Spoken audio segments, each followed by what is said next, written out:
Racikan Berita 1. Yang kita datang bukan saja memperjuangkan soal konstitusi dan demokrasi, bukan saja memperjuangkan nasib orang kecil. Terima kasih. Aduh, saya dipanggil profesor. Salah itu. Ya. Assalamualaikum warahmatullahi wabarakatuh. Merdeka! Merdeka! Allah Akbar.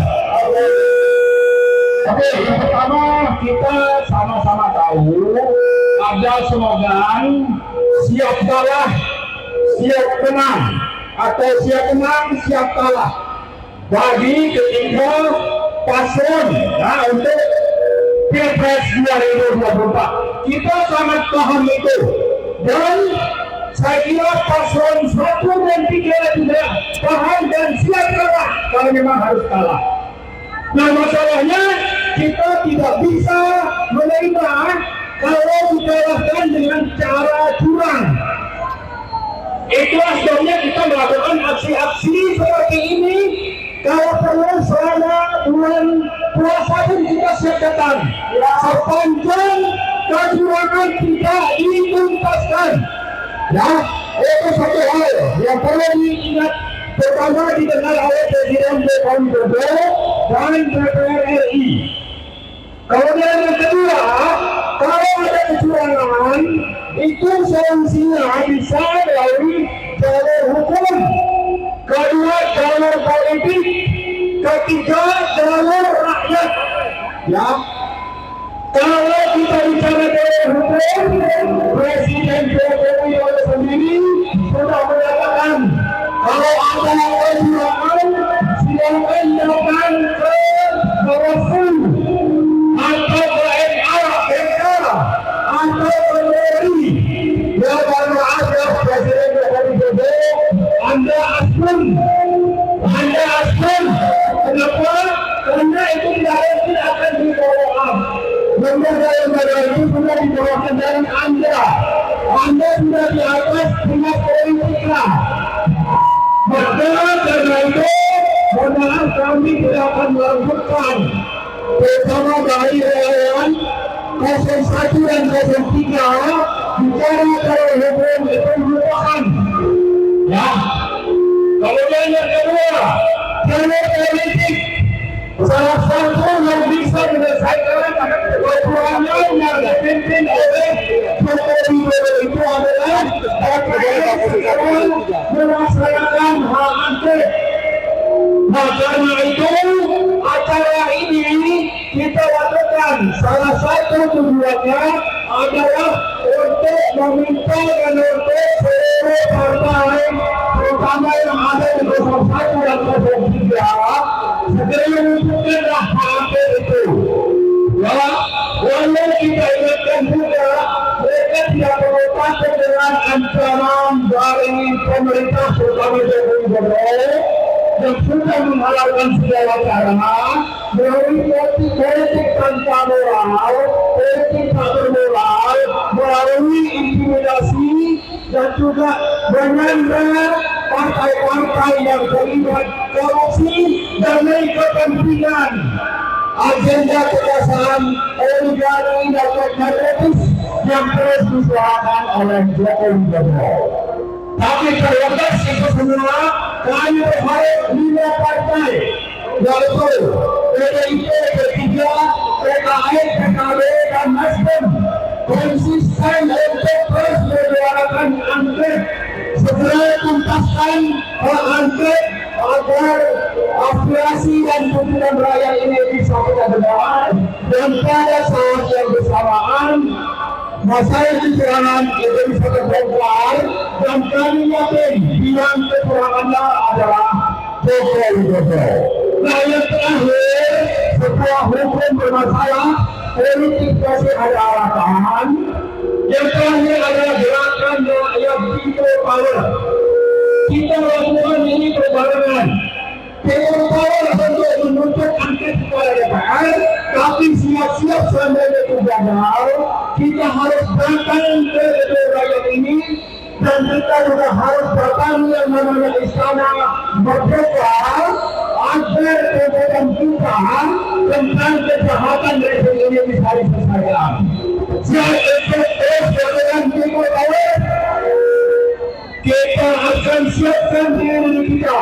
Ratusan ribu atau jutaan orang siap untuk melakukan timur laut demi tegaknya demokrasi, reformasi, dan kebanggaan atau martabat bangsa Indonesia yang sudah dikelola oleh Joko Widodo dan rezim oligarki nepotisme. Ya, itu saya kira yang dapat saya sampaikan.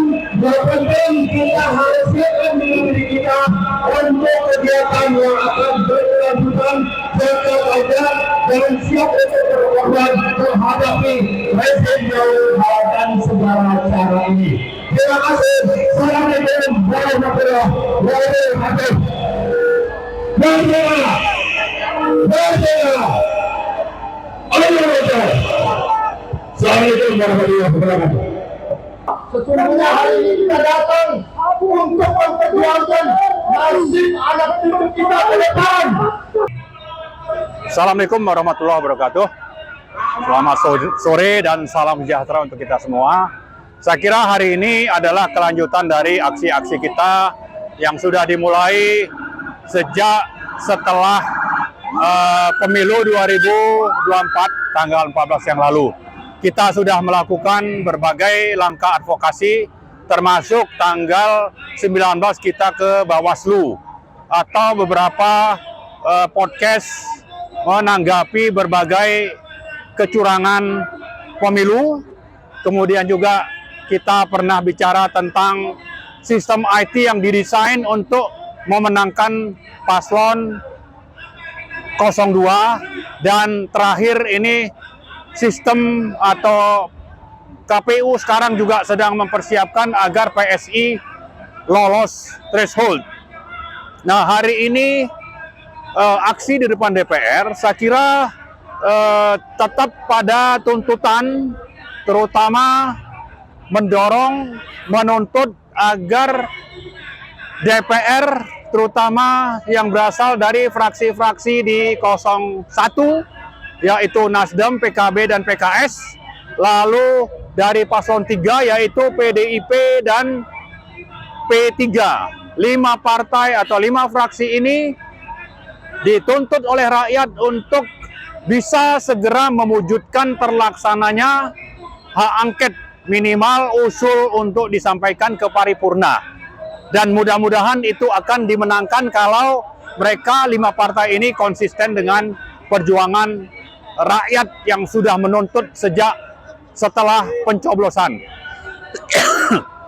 Jadi saya kira itu hal penting pertama, yaitu menuntut agar DPR dimulai dari 5 partai pengusung paslon 1 dan 3 mewujudkan dimulainya penyelidikan pemilu curang yang dilakukan oleh rezim Joko Widodo. Kemudian yang kedua, kita sepanjang bahwa pemilu sudah berlangsung secara luber dan jurdil, seperti sudah pernah saya katakan bahwa rakyat itu, paslon 1 dan 3 itu siap menerima, siap menang, siap kalah. Jadi kalau memang kalah dengan terhormat tanpa kecurangan, saya kira rakyat atau pendukung 1 dan 3 itu pasti menerima. Yang jadi masalah adalah bahwa pemilu telah berlangsung secara curang. Karena itu kita tidak ingin menerima. Jadi jangankan bicara soal siap kalah, justru kita mau pemilu itu dibatalkan karena syarat kecurangan. Kemudian yang ketiga, perlu difahami oleh rakyat bahwa biang dari kecurangan itu adalah Presiden Joko Widodo. Presiden ini menggunakan kekuasaannya, terutama sebagai eksekutif, itu mempengaruhi lembaga lain yang sebetulnya bukan bagian dari pemerintah. Kalau kita lihat di konstitusi, KPU itu berada terpisah dari ranah eksekutif, tapi justru presiden bisa menggunakan kekuasaan untuk mencampuri, mengarahkan KPU itu bertindak sesuai dengan keinginan eksekutif, sesuai dengan keinginan dari agenda-agenda Presiden Joko Widodo dan paslon 02. Karena itu, kita berharap, kita meminta supaya DPR benar-benar menggunakan hak konstitusionalnya, menjalankan fungsi angket agar kecurangan yang dicurigai ini akan segera mendapat pembuktian yang bisa dipertanggungjawabkan. Kemudian yang ketiga, tuntutan rakyat adalah bahwa selama ini karena banyaknya pelanggaran konstitusional yang dilakukan oleh Presiden Joko Widodo, menurut pasal 7A, kalau kita bicara pelanggaran oleh Presiden untuk bisa diproses secara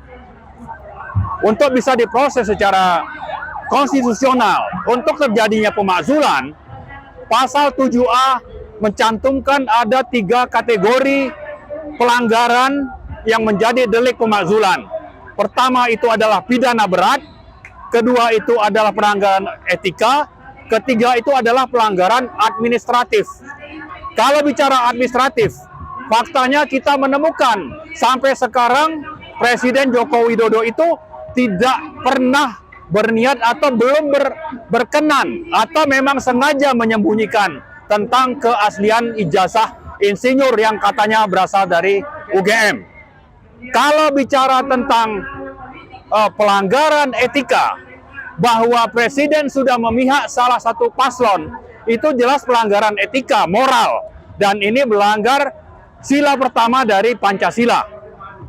Belum lagi kalau kita lihat bahwa pelanggaran etika terkait dengan pencawapresan Gibran itu bukan saja melanggar etika, tapi melanggar pidana seperti diatur dalam TAP MPR nomor 6 tahun 2001 atau pasal 22 Undang-Undang nomor 28 tahun 1999, yaitu tentang pemerintahan yang bersih dan bebas KKN.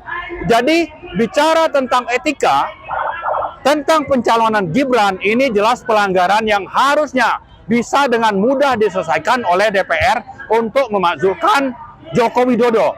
Nah, yang terakhir kita bicara tentang pelanggaran pidana hukum. Dari sisi hukum, itu sangat jelas Presiden sudah melakukan pengkhianatan terhadap negara karena melanggar sekian pasal-pasal dalam konstitusi. Misalnya menetapkan APBN secara sepihak tanpa melibatkan DPR, ini melanggar pasal 23. Atau misalnya Presiden itu menetapkan Undang-Undang IKN dengan melanggar partisipasi publik. Ini melanggar sekian banyak pasal dalam Undang-Undang nomor 12 tahun 2011.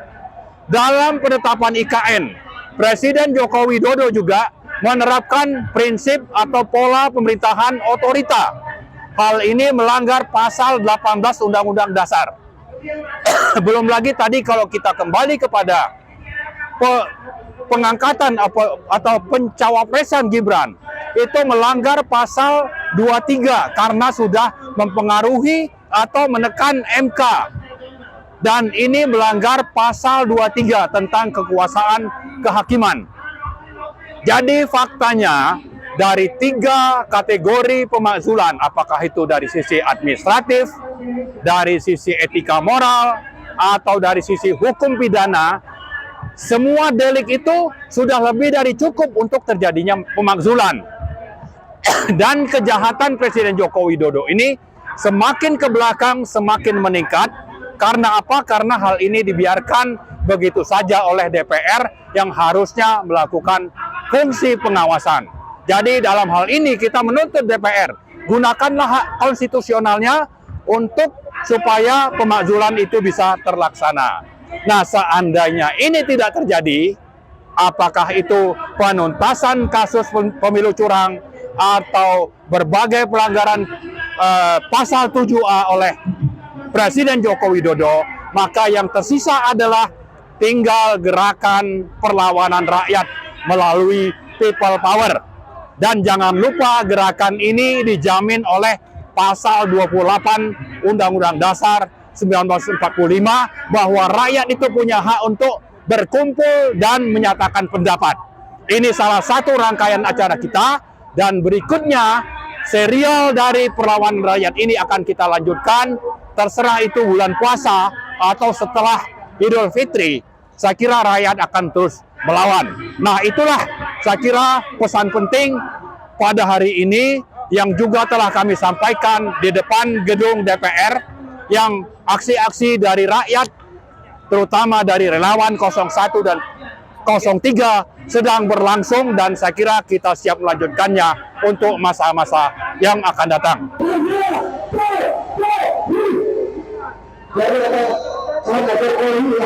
Sumber kekacauan bangsa ini, karena Jokowi sumber kebenaran ini, karena Jokowi sumber kehancuran ekonomi bangsa ini.